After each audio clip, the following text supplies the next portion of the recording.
कई लोग कहते हैं गुरुजी क्या दूध चढ़ाना जरूरी है शंकर पर? कई लोग कहते हैं गुरुजी क्या दही चढ़ाना जरूरी है शंकर पर? शहद चढ़ाना जरूरी है? घृत चढ़ाना जरूरी है? शक्कर चढ़ाना जरूरी है? शिव महापुराण की कथा कहती है 5 चीजें शंकर भगवान पर चढ़ती है। दूध अर्थात घर में लक्ष्मी की वृद्धि करता है, इसलिए चढ़ाया जाता है।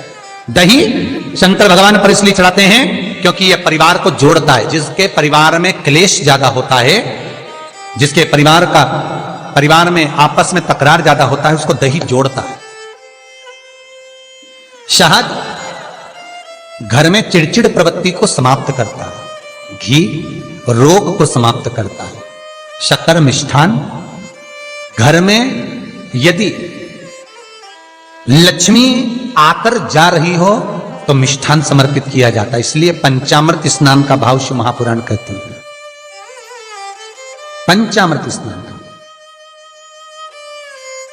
भगवान इसलिए 5 चीजें शंकर को समर्पित हैं।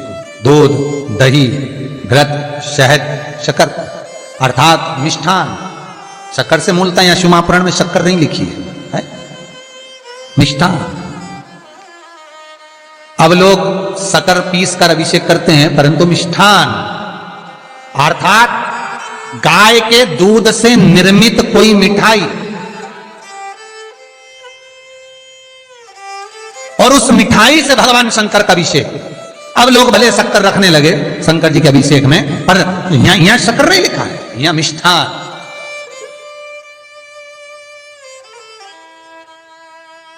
हमारे यहां सहज भाषा में कहते थे उसको खांड अर्थात मीठा।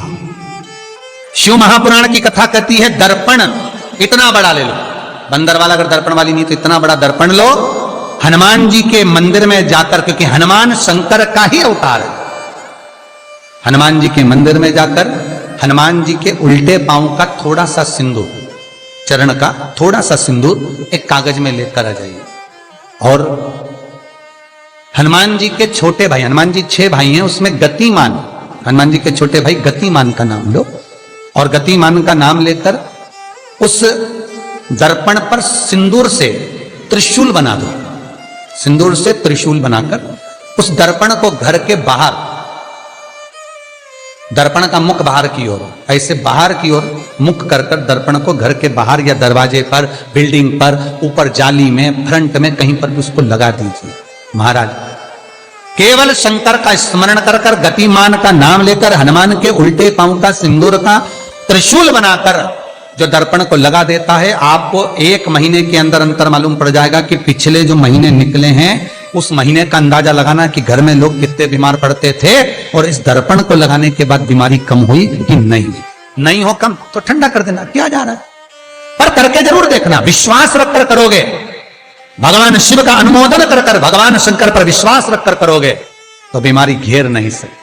अकाल मृत्यु हो मरे जो काम करे चंडाल का, काल उसका क्या बिगाड़े जो भक्त हो महाकाल का। शंकर की आराधना करने वाला, शिव का स्मरण करने वाला, शिव को निवेदन करने वाला, शिव अर्चना में डूबने वाला, शिव का अनुमोदन करने वाला कभी दुखी नहीं हो सकता। तो शिव महापुराण की कथा कहती है शंकर को जितना जल प्रिय नहीं, शंकर को जितना बेल प्रिय नहीं, शंकर को जितना शमी प्रिय नहीं, शंकर को जितना दूध दही प्रिय नहीं, शंकर को अगर कुछ प्रिय है तो सत्य प्रिय है। सत्यम शिवम सुंदर। इसीलिए हमारे यहां शास्त्र कहता है, ब्रह्मा जी केतकी के फूल को लेकर आए, उसने झूठ बोला। ब्रह्मा जी गाय को लेकर आए, शंकर भगवान के सम्मुख में झूठ बोला। ब्रह्मा स्वयं झूठ बोले तो सिर कटा। कर्मनाशा नदी प्रकट हुई। और शिव महापुराण की कथा कहती है शंकर को सत्य प्रिय है, अगर झूठ बोला है। इसीलिए शिव महापुराण का स्पष्टीकरण किया जाए, वर्णन किया जाए, तो पहले के समय में अदालत नहीं होती थी, पहले के समय में पंचायत नहीं हो सकती थी, पहले के समय में कोई सभाएं नहीं होती थी, पहले के समय में कोई निर्णायक मंडल नहीं होता था, पहले के समय में केवल एक निर्णय होता था। गांव के लोग ले जाकर शंकर के मंदिर में खड़ा कर देते थे और कहते थे उठा गंगा जली, और कहते तूने ऐसा नहीं किया। गंगा जली उठाकर कह दे कि तूने ऐसा नहीं करा।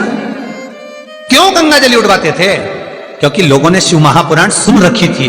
शिव महापुराण में श्री वेद व्यास जी वर्णन करते हैं कि शंकर के मंदिर में, शंकर के ओटले पर, शंकर के मंदिर के अंदर, शिव की चौखट पर, शंकर के अनुमोदन में, शिव महापुराण के अंतर्गत शंकर के अनुमोदन में शिव मंदिर में शिव चौखट पर अगर कोई भूल से भी झूठ बोल देता है तो उसकी जिंदगी नरक जैसी निकलती है महाराज। इसीलिए कहते तो उठा गंगा जली और कह दे तूने ऐसा नहीं उठा, बोल दे। आपके भी जीवन में अगर किसी को कष्ट है, फिर निवेदन करूंगा, मंदिर में अगरबत्ती भले मत लगाओ, मंदिर में दीप भले मत जलाओ, मंदिर में पेड़ा भले मत चढ़ाओ। अगर आपके मोहल्ले में, आपके पड़ोस में, आपके परिवार में, आपके नजदीक में अगर कोई दुखी है, कष्ट में है, उसको यदि प्रेम की वाणी भी बोल ली है, एक रोटी भी प्रेम की खिला दी, किसी के चेहरे पर इस्माइल ला दी, तो मंदिर में दिया जलाने के बराबर है।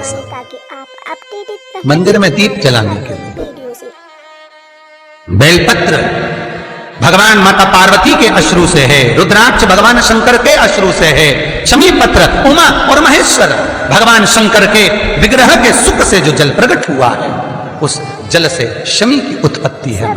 दोनों के मिलन से, दोनों के मिलन से। जैसे एक मुखी से लेकर 14 मुखी तक रुद्राक्ष होते हैं, आपको पहले भी कथा में कहा, एक मुखी से लेकर 14 मुखी तक रुद्राक्ष होते हैं।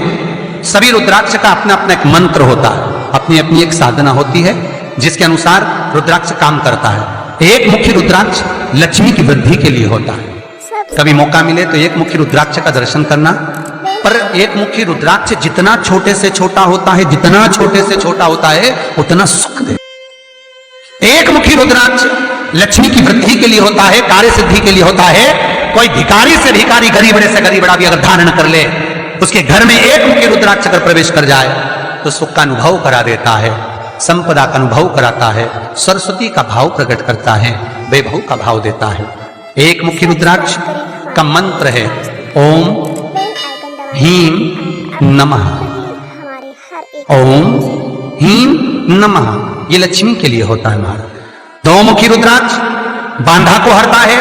कोई तकलीफ आ रही है, कोई प्रशासनिक कार्य है, कोई काम नहीं हो रहा, फाइल आगे नहीं बढ़ रही, बहुत तकलीफ आ रही है, तो दो मुखी रुद्राक्ष जो व्यक्ति धारण करता है उसका कार्य सफल होता है।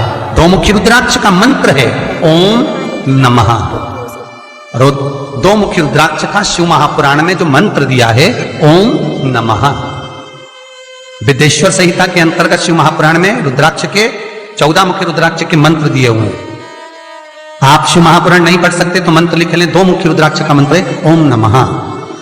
तीन मुखी रुद्राक्ष विद्या प्राप्ति के लिए होता है। कैसा भी अनपढ़ से अनपढ़ व्यक्ति हो, जिसको विद्या में रुचि ना हो, पढ़ ही नहीं पा रहा हो, चित्त वृत्ति ही ना लग रही हो, मन ही ना लग रहा हो, परसेंट कम से कम होते जा रहे हो, तीन मुखी रुद्राक्ष उस बच्चे के गले में लाल धागे में डाल दीजिए। नहीं डाल सकते तो बच्चे के कमरे में जहां वो पढ़ता है, विद्याध्ययन करता है, उसके कमरे में लगा दीजिए। तीन मुखी रुद्राक्ष का मंत्र है ओम क्लीं नमः, ओम क्लीं नमः। ये तीन मुखी रुद्राक्ष का मंत्र है। इन मंत्र को कैसे सिद्ध करना है वो आपको 14 मुखी के रुद्राक्ष के पूर्ण होने पर वर्णन करके। तीन मुखी रुद्राक्ष का वर्णन है ओम क्लीं नमः।